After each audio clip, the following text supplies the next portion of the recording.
landing gear support goes here, and we want to make this area stronger to support any force from the landing gear on landing.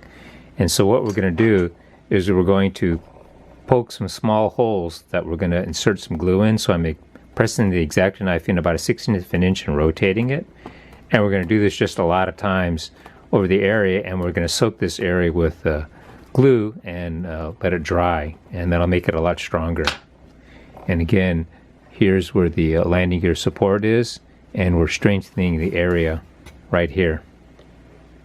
So now that we've punched the little holes in the wing, I'm going to put a little bit of glue here. I'm using this Type Bond. You can use, whatever your glue of choice is. You can use an epoxy if you want. I'm just going to work this into the area a couple times and let the glue dry.